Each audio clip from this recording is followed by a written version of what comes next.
You know, guys, you're so awesome that I used to be able to somewhat reply to most, if not all, the comments. And yeah, I've pretty much thrown that out the window now because I replied to 5 and 15 more show up. And I'm like, holy crap. So then I just go crazy, you know. I'm like, and I'm like finally getting those 15 done. I've got like beads of sweat pouring off my forehead. And all of a sudden about 57 more show up. I'm like, okay. So I do appreciate that. But if I don't answer your comment, just know that I've been slightly overwhelmed because I actually do have a full-time job that I actually have to attend to. So, yeah. But otherwise, I've had a lot of you guys ask me many things like, what's the history of the farm? Do a farm tour 2.0. Do a podcast with myself and Ashton and maybe my brother's wives. There's lots of different things like that we can do. And I look forward to maybe trying some of these things with you guys. We have tons and tons of video stuff we could do if we wanted to. For example, we have a spray plane that I was trying to figure out how I could mount some cams on that thing for you guys. Also, my younger brother's a grave digger, and I'm like, man, that'd be interesting to go dig some graves with you guys. Although I don't know if you guys are into that, in which case, I totally get it. I understand. So yeah, the list is long, my friends. The list is long, but I guess we do have to work. That is kind of our job. If we don't get the seed in the ground, I guess it's going to be a pretty lean Christmas next year because I'm going to be spending my Christmas with you guys, wherever you are, whoever will take me in. Otherwise, yeah, this COVID thing is really throwing a kink into stuff. You know, we got to get techs out, and then you got to keep the whole social distancing thing, and gonna be so happy when it's done, if it ever is done anytime soon.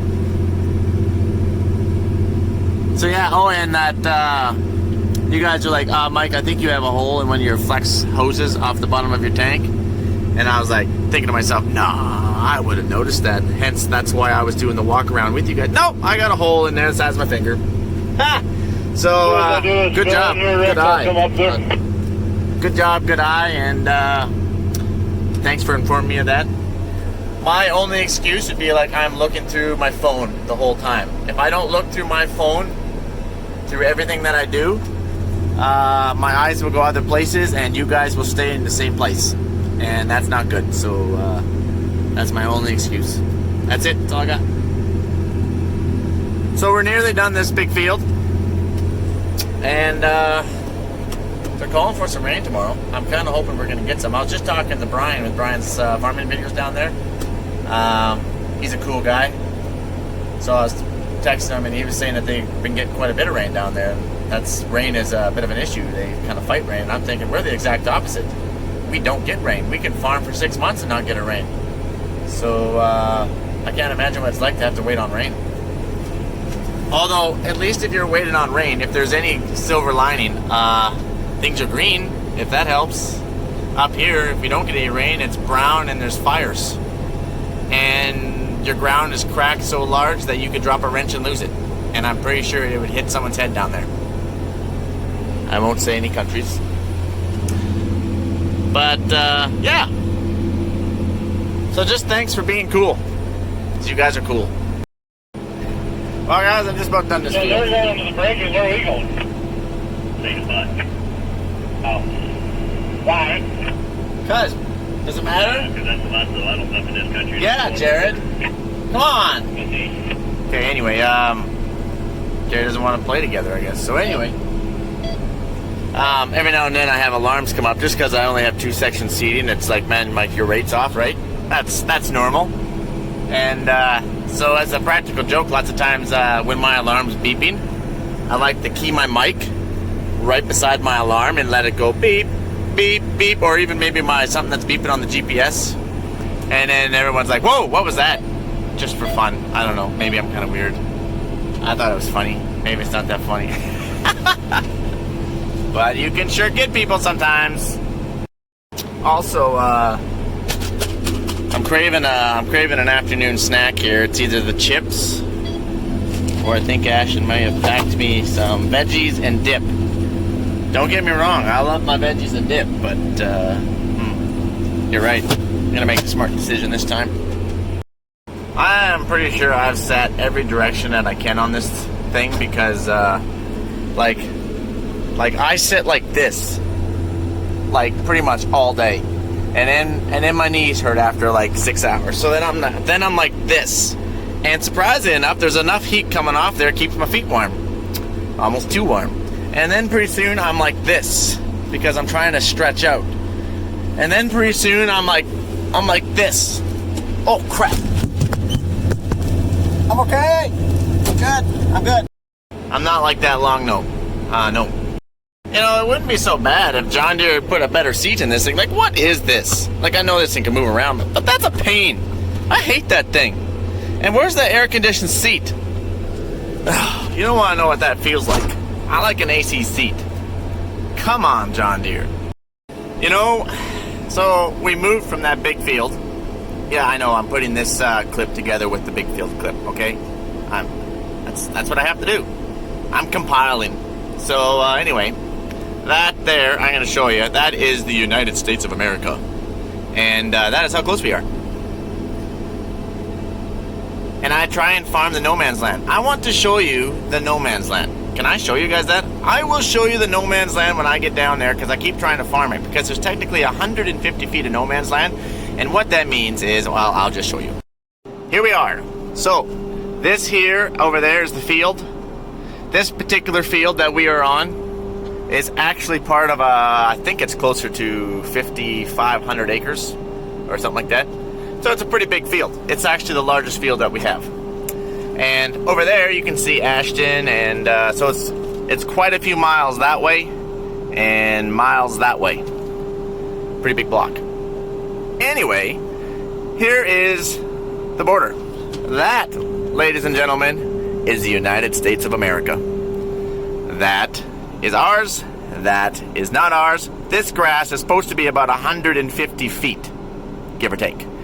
And then the border, and they call this no man's land, okay, because it's all supposed to be the border. But what's on that side of the fence is 100% America. What is here is 100% Canada. So I'm like, since there's a little bit of a gray area, and since he has a fence, he probably won't mind if you know, you're like, I don't know, farm it. Because, you know, if you have quite a few miles going that way of 150 feet, I'm thinking to myself, there's some acres I can gain in there. Now, I'm just a farmer, but I like to gain some acres. So I kind of keep working my way. But every couple miles, I think it's a couple miles, there's Canada-US markers in the middle.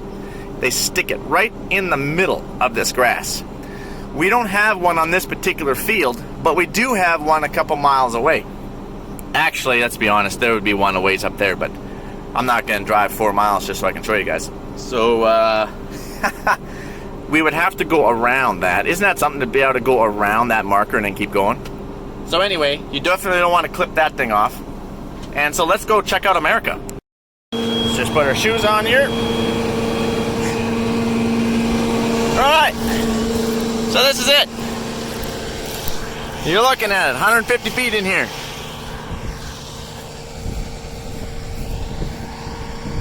Canada, America. Canada, America.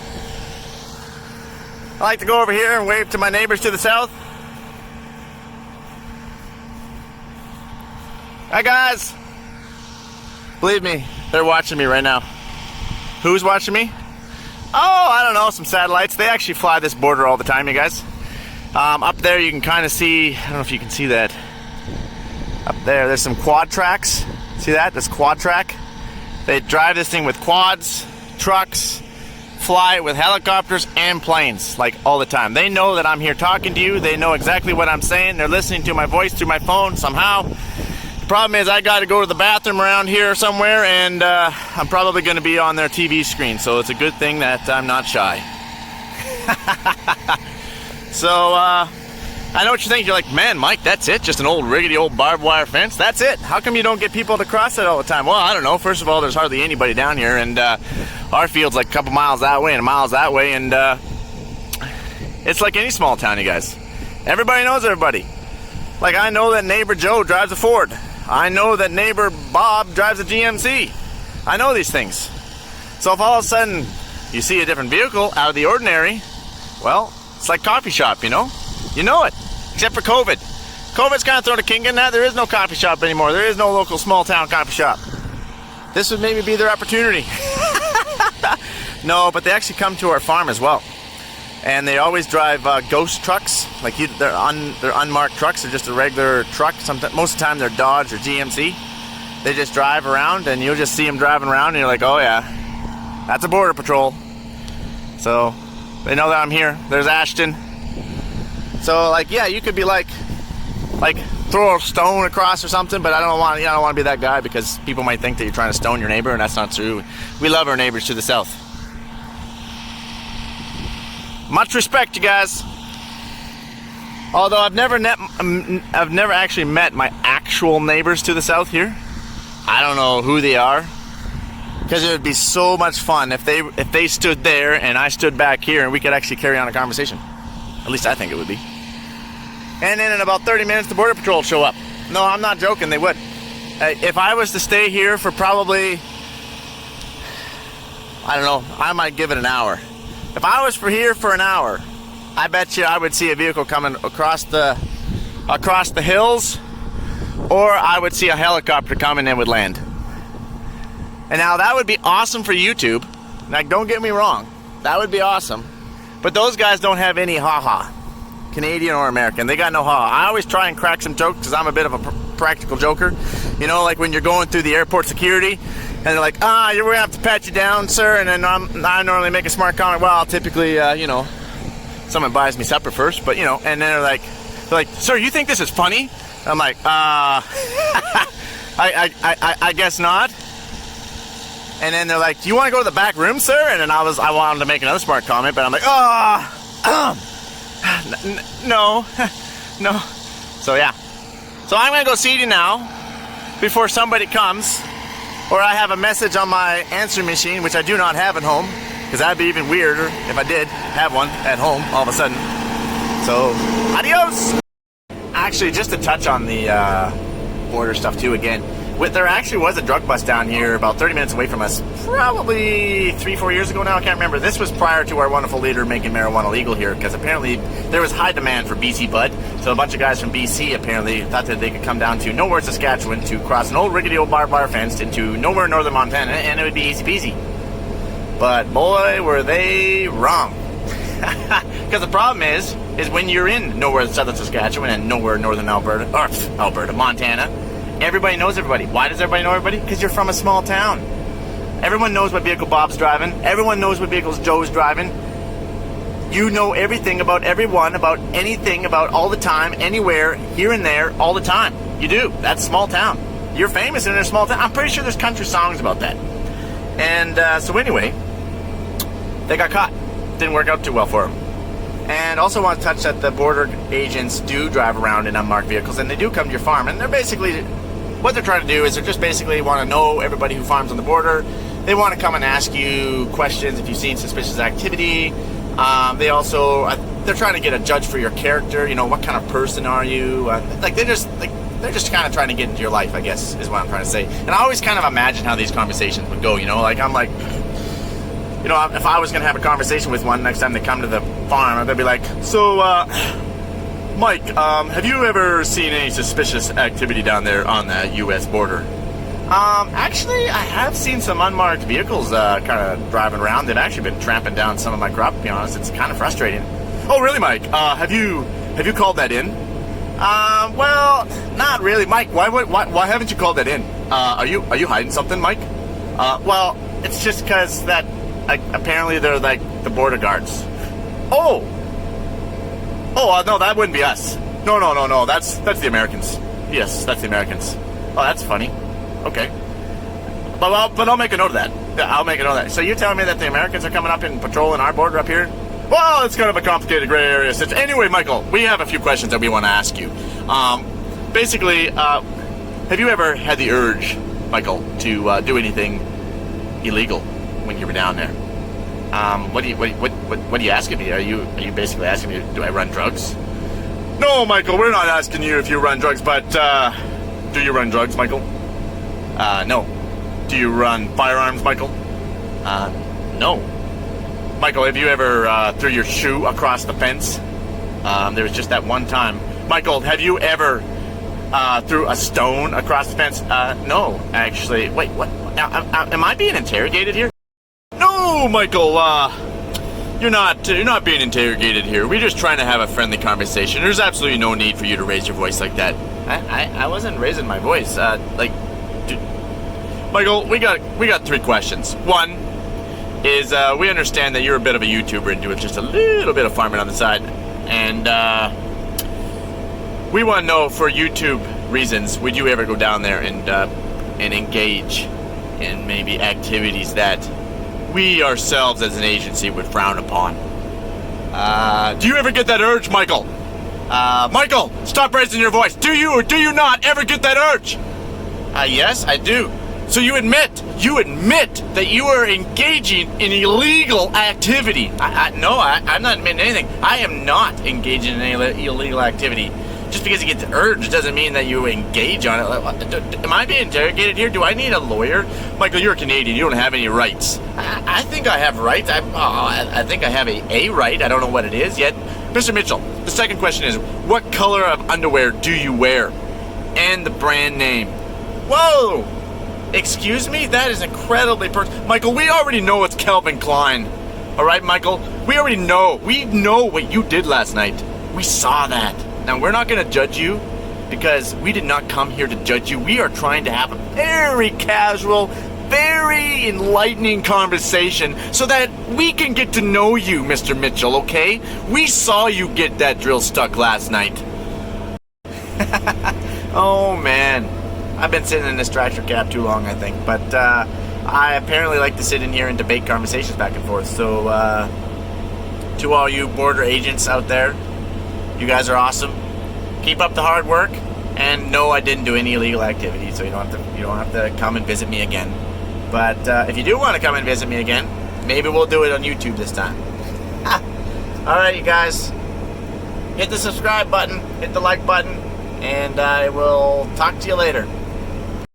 You guys ever use WhatsApp? I personally use that all the time. I love it, mostly for its voice recording. And I'm not talking the type of recording where I talk, it types, because you guys know how I talk. It wouldn't be able to type that. That's why I don't do it. So I'm talking about where I can just hold the button, talk, sing, make noises, whatever, and then send it. Anyway, as the hours drag on, as the days drag on, seating starts to weigh down on us. We haven't quite got to the stage where we start making animal noises and we have to try to identify them. But I don't think we're that far off, to be quite honest with you. So anyway, I like to send weird messages to everybody out in the field. Like, not creepy messages, just these weird, funny ones all the time. Like sometimes I'll try and carry a tune, and I cannot carry a tune in a bucket. If you tried to pay me $100,000, probably couldn't do it. So anyway, I'd be like something like, "Country road, take me home." You're right, I should never do that again. But anyway, and then I send it to somebody or whatever. So basically my point to this is I like WhatsApp, and I'm starting to slip. The lights are dimming. I'm starting to get a little bit concerned, you guys.